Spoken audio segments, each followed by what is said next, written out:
Assalamualaikum warahmatullahi wabarakatuh. Perkenalkan, nama saya Farihatul Isnaini dari Fakultas Tarbiyah dan Keguruan, Prodi Pendidikan Guru Madrasah Ibtidaiyah semester 3 UIN Sunan Ampel, Surabaya.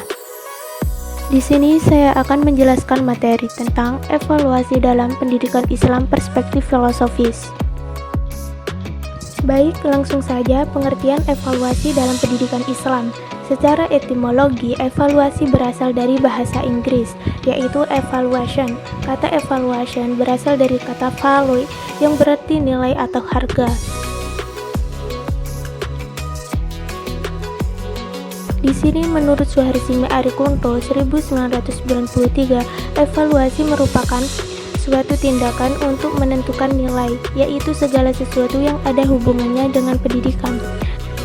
Jadi, menurut Abu Dinata, evaluasi dalam pendidikan Islam itu adalah suatu cara atau teknik penilaian terhadap tingkah laku anak didik yang berdasarkan standar penghitungannya yang bersifat komprehensif dari seluruh aspek kehidupan manusia, bukan saja sosok pribadi yang hanya bersikap religius, melainkan juga berilmu dan berketerampilan yang sanggup beramal dan berbakti kepada Tuhan Yang Maha Esa dan juga masyarakat. Fungsi evaluasi dalam pendidikan Islam. Allah menciptakan manusia di muka bumi ini untuk menjalankan fungsinya sebagai abdun dan sebagai khalifah atau pemimpin. Untuk menjalankan fungsi tersebut, Allah telah melakukan pengawasannya terhadap manusia. Jadi, kegiatan apapun yang telah dilakukan akan ada penilaian atau evaluasinya. Evaluasi akan dapat diperoleh atas hasil atau proses di mana manusia telah melakukan pengukuran. Begitupun dalam bentuk kinerja atau amal manusia yang terkait apa yang telah dan akan terjadi di muka bumi. Semua perlakuan manusia pasti ada nilai atau evaluasinya atas apa yang telah dilakukan manusia, walaupun amal tersebut sekecil biji zarroh. Untuk mengetahui bagaimana Allah melakukan evaluasi tersebut terhadap hambanya, Allah telah menuliskan dalam Al-Quran dengan berbagai bentuk. Nah, di sini saya akan mengambil salah satu saja, yaitu kegiatan evaluasi dalam bentuk pendidikan. Dalam Al-Quran telah digariskan tentang isyarat pelaksanaan evaluasi dalam bentuk pendidikan. Allah Subhanahu wa Ta'ala berfirman dalam Al-Quran surah Al-Baqarah ayat 31-32, yang artinya, dan Dia mengajarkan kepada Nabi Adam nama-nama benda seluruhnya, kemudian mengemukakannya kepada para malaikat, lalu berfirman, sebutkanlah kepadaku nama-nama benda itu jika kamu memang orang-orang yang benar. Mereka menjawab, Maha suci Engkau, tidak ada yang kami ketahui selain apa yang telah Engkau ajarkan kepada kami. Sesungguhnya Engkaulah yang Maha mengetahui lagi Maha bijaksana. Dalam contoh Al-Quran tersebut, bahwa Allah Subhanahu wa Ta'ala telah mengajarkan kepada Nabi Adam alaihissalam tentang nama-nama benda. Maka evaluasinya adalah Allah telah menugasi Nabi Adam alaihissalam untuk menyebutkan kembali nama-nama benda yang telah diajarkan kepadanya sebagai standar pengukuran, penilaian, sekaligus evaluasi atas aktivitas pendidikan atau pembelajaran yang telah berlangsung.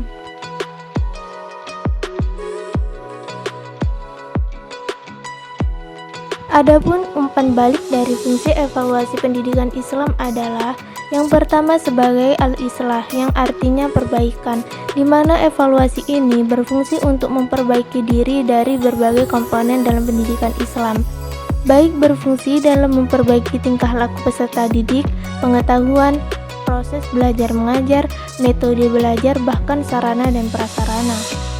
Yang kedua, al-tadkhil, yang artinya pemasukan, di mana penilaian pemasukan ini akan dilakukan dalam hal laporan, seperti masukan dari orang tua peserta didik, sehingga masukan tersebut dapat dijadikan gambaran bagi perkembangan dan kekurangan dari peserta didik.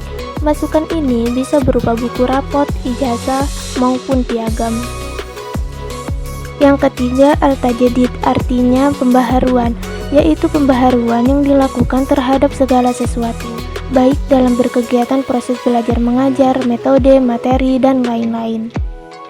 Yang keempat, al-tazkiyah, yang artinya penyucian, penilaian atau penyucian yang terhadap komponen pendidikan, apakah dari metode, materi, bahkan sarana dan prasarana, yang nantinya akan berguna dan memberikan perkembangan yang berarti dalam pendidikan Islam.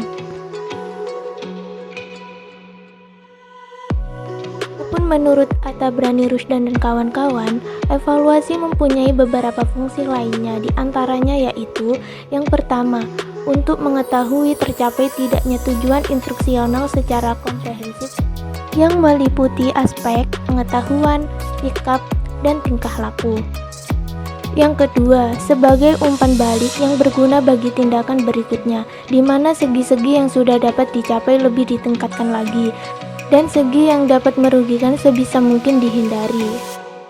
Yang ketiga, bagi pendidik, evaluasi berguna untuk mengukur keberhasilan proses belajar mengajar, di mana peserta didik akan berguna untuk mengetahui bahan pelajaran yang diberikan dan dikuasainya.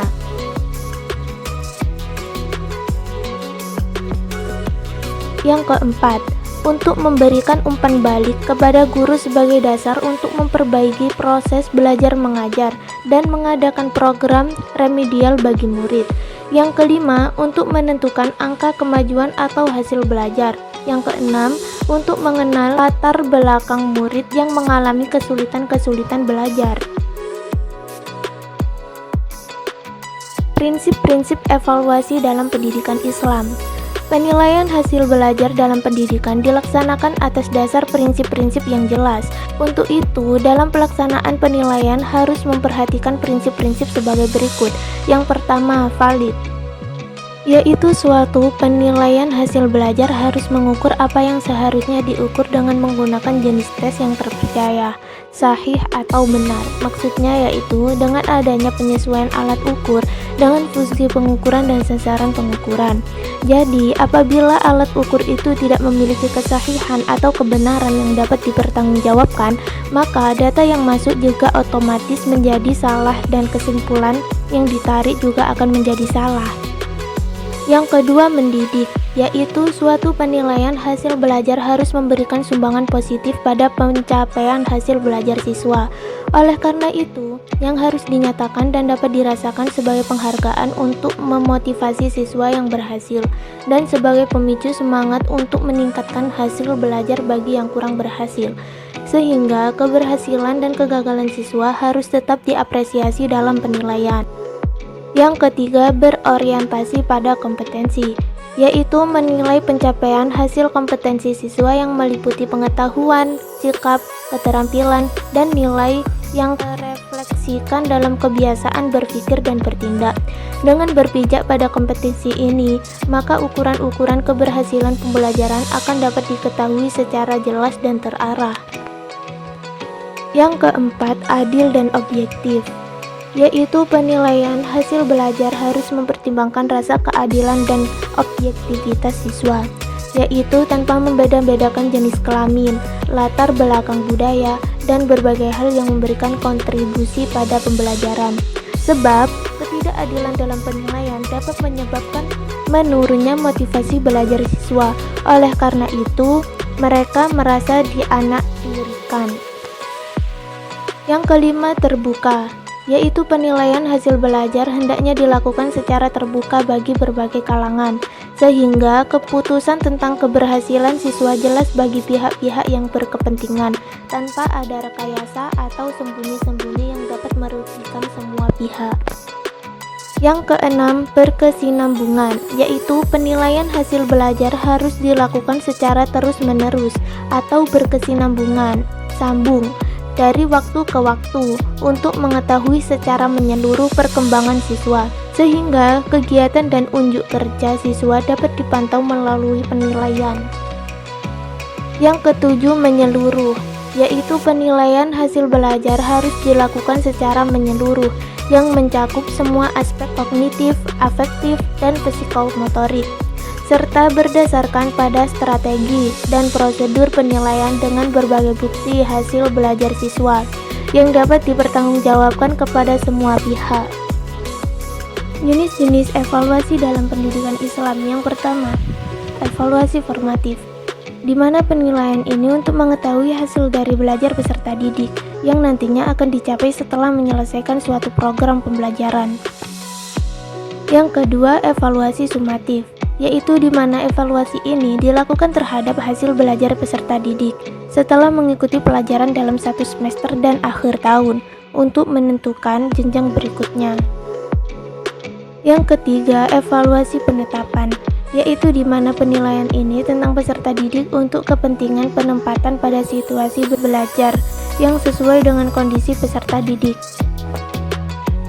Yang keempat, evaluasi diagnostik, yaitu penilaian atau pengukuran yang dilakukan dari hasil penganalisaan tentang keadaan belajar peserta didik, baik berupa kesulitan-kesulitan maupun hambatan-hambatan yang ditemui pada situasi belajar mengajar.